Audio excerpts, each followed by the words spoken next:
Hey guys, Dr. Ahmed Al-Hasni here from the Institute of Digital Dentistry. And one of the first Ceramix-Nano units in the world is here at the IDD studio, and it's right here. I've been waiting for this since Shining 3D announced it, as it's pretty big news in the 3D printing space. Now, if you read my publication on the launch day, you already know some of the details. If not, I highly recommend you go check it out on the IDD website.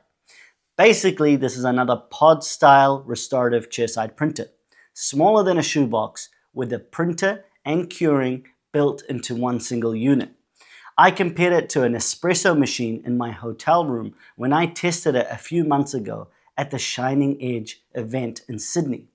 And this printer has proven to be really popular on socials. I did a short video showcasing it on my Instagram, and it's been viewed over 230,000 times. And that is kind of crazy. Now, here's the part that almost everyone asked on that video. The price. This Ceramix-Nano unit costs around 6,000 USD. I figured we'll just get into that straight off the bat because everyone's asking anyway.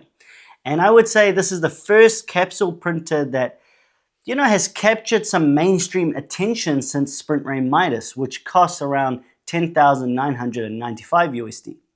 Now, we will get into the discussion of those two later in the video, but I do think it's safe to say that capsule printers are here to stay in restorative dentistry.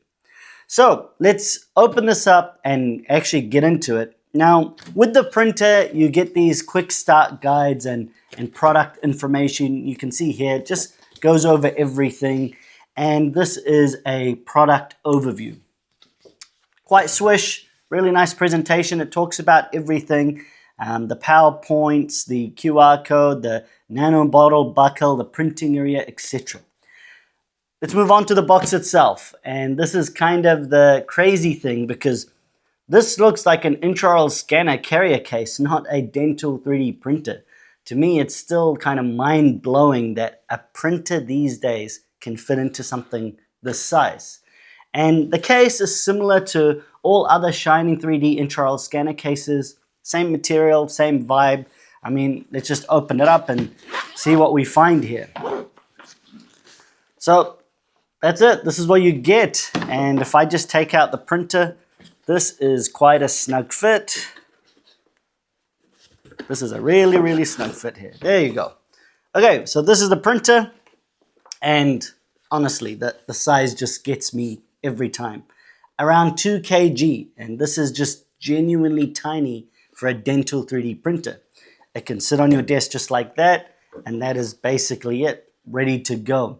And I think, everything with this printer and in general capsule printers is very streamlined, and that's kind of the point because you don't really need much setup. There's no build trays, there's no, different wipers or anything like that. It's just, that's it. And the only other thing you get in the box is this. And this package here is the cabling.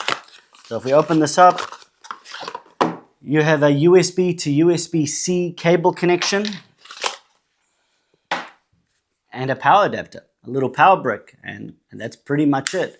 So if I just go connect this for you now. A few moments later. So I've connected the cable to the power, and there are just two little slots at the back of the printer, and this is how it's powered. There's two USB-C slots.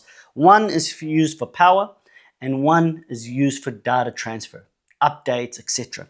And that's basically it. So if I just plug this in, we'll get this out of the way. The only other thing in here is a little glass bottle. I'll get to what that's about later on. But that's pretty much it. Now we have the printer here. There is a power button on the back. And if I just get this loaded up, we are ready to rock here. That's it. That's the printer unboxing done. And as you can see, when you turn on the printer, what you're going to notice is that the printing arm starts to lift up into the printing position.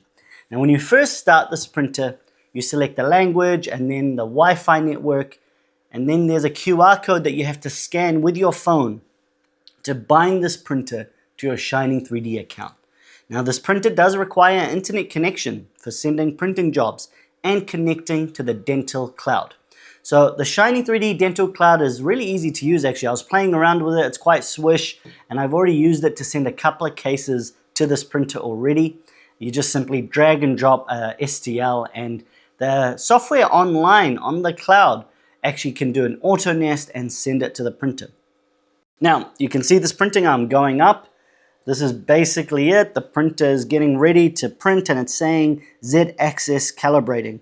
Quite nice that it does an automatic calibration each time. The other thing with this printer is you have this touch screen at the front, and this basically helps you navigate everything when using this printer. I have to say it's really responsive. The UI is nice. I'm going to show you a sec once this calibration is complete. But it's just a really nice UI. Large buttons, and really at the top bar you just have 4 buttons. Settings, a cloud button, a job list, and the home page. So the unit itself is really straightforward. I think this is the point of capsule printers. It's making printing so simple to do, rather than being something that can be quite intimidating to people when they first get into it. So here you go, we have it here.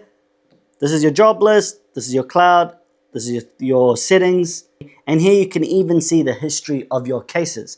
What you can see here is the UI. It just shows this huge image of the crowns, and I really like this UI, quite frankly.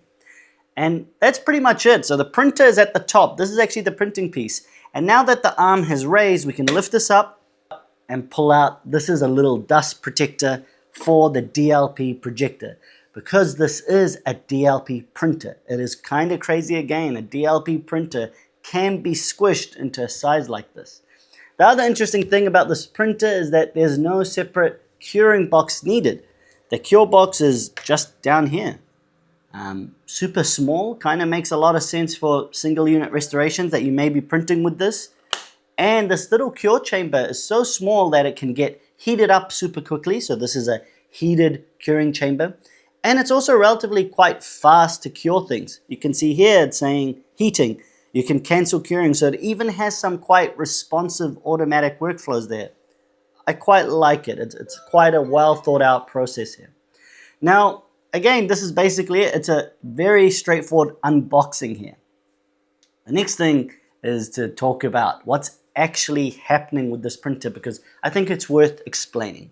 So Shiny 3D calls this technology APS, Adaptive Pneumatic Stereolithography. On a normal DLP printer, the build platform has to physically pull away from the resin tank after every single layer. In APS, in this technology, this gets rid of most of that. So rather than pulling away the whole platform, it uses air pressure to gently peel the film off each cured layer. So basically less mechanical travel time means a smaller machine, faster cycles, and it's also how the printer mixes capsules automatically before it even starts. So again, with the capsules, which I have here, and we'll talk about them soon, there's no priming these capsules. The machine itself does an automatic mix. And this one piece of engineering is basically why this whole unit fits in a case like this, and it's basically smaller than a shoebox. It's kind of crazy how the engineering behind all of this took place. It also means that, once again, none of the resins need priming, but we talked about the resins. I think it's time to really get into them. Here's what they look like. These are the new Shiny 3D resin capsules, and this is the whole point of the system. Like any capsule printer, there's no mixing, there's no pouring resin, there's nothing. This capsule here is basically your build platform, it's your resin cartridge, everything. And so these capsules come in a pack of 3, just like this. This is called LumiCera. This is their first new resin from Shiny 3D Dental for this pod printer. And it initially launches in low translucency. It is FDA Class 2 cleared for permanent intraoral use, and the company says it's over 55% ceramic filler and around 200 megapascals. That figure in particular is really interesting to me. If this company really achieved this from these resins, that is kind of mind-blowing. That is quite high for a printed resin crown these days. So these resins, they come in a number of Vita shades already: BL, A1, A2, B1, and C2. Now, translucency is a known limitation in this current form. I actually had a great chat with Da Chen from the R&D department on the IDD podcast, and we really talked a lot about these resins. He was really humble. He talked about the limitations they're aware of, how they're going to solve them, etc. So I would highly recommend you check out that episode of our podcast because we talked about these materials in great detail. So basically, low translucency is out now with MT and HT versions still in development.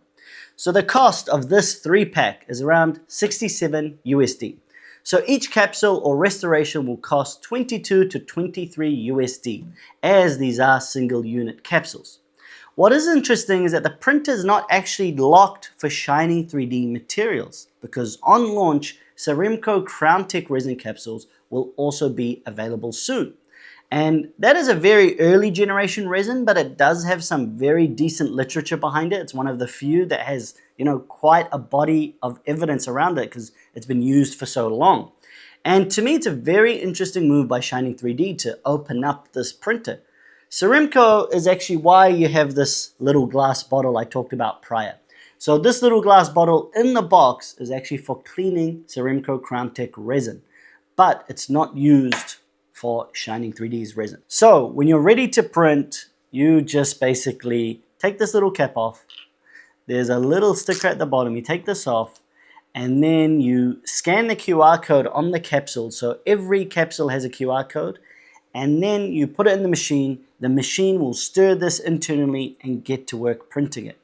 One thing you have to know is that the machine, this 3D printer, has to be connected to the Wi-Fi or even a hotspot off your phone. You cannot start a print without an internet connection.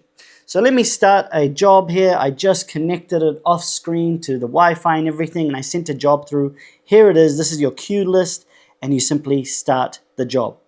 What I really like is they've taken a very nice, user interface style to this whole printing process.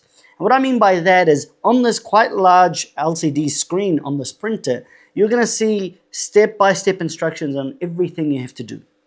So here it says, scan the QR code. And again, the QR code are on these little cartridges right here. And I'm just going to spin this around. There you go. You scan it with this little reader on the side of the printer up here. And then it says, lift this part up, come up, you place the capsule, and then you press it down just like that. And that almost holds the capsule into place and also prevents any misalignment, which is really nice. So as you can see now, the screen says the printer is stirring the resin, which is basically priming in other words, and then it will start printing. While it's doing that, the stirring is going to take about 1.5 minutes, and then the printing is around 9 to 9.5 minutes from memory, but we'll soon see on the screen. I'll put it like this so you can see. Okay, so that's doing its thing. The last thing to talk about is this other box. So this is called the aesthetic curing module. And this is sold separately. If I can get this opened up here. This is also quite a nifty little thing that Shining 3D has made for this printer because they've really thought of everything. This aesthetic curing module has got a pretty interesting name. I would have just called it oxygen inhibition module or something like that. So basically you got all this tubing, you got all these parts, and what this all does, if I just open this all up,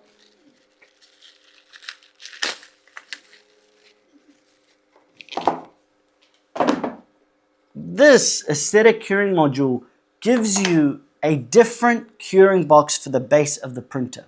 Why? What is this all about?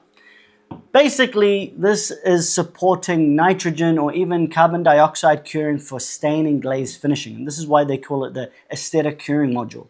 If you're going to add some glazes, if you want to add some staining, obviously these days everything is recommended to be done without oxygen. You should be using an oxygen-free environment for a smoother, more premium final surface finish. And this basically gets around the oxygen inhibition layer.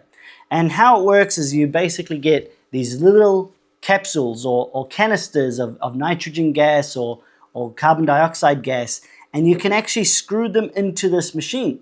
And with a little tube, you connect it to this little curing box, and then you can flood the curing box with nitrogen gas or any inert gas and start the curing process. And again, just really interesting to see the company think of everything. So rather than a nitrogen generator or a huge nitrogen tank in your office, they've made this, and you control the pressure using this dial, and then you get the pressure all the way up, and through a tube it will feed it into the curing chamber. Quite a cool invention here. Now, one thing I have to keep coming back to with these capsule printers, and this applies just as much to the Ceramix-Nano as it does to the Midas. All of this size, all of this amazing workflow, the automation, the cloud, none of it really matters if the resin cannot deliver as a genuine permanent restoration. Now, what is interesting is that something like this, something so simple, something so easy to use, small and affordable, I think has a different play altogether. I mean, maybe this is the way we do temporary restorations in the future, and then the discussion totally changes. But the promise is permanent restorations, and this is what 3D printing is trying to do. And I think the biggest challenge for these restorative printers, especially for posterior restorations, I'm not talking about veneers, I'm talking about posterior crowns. The biggest question mark is, will these restorations hold up? And the three main things with printing restorations is wear resistance, stain resistance, and aesthetics and translucency.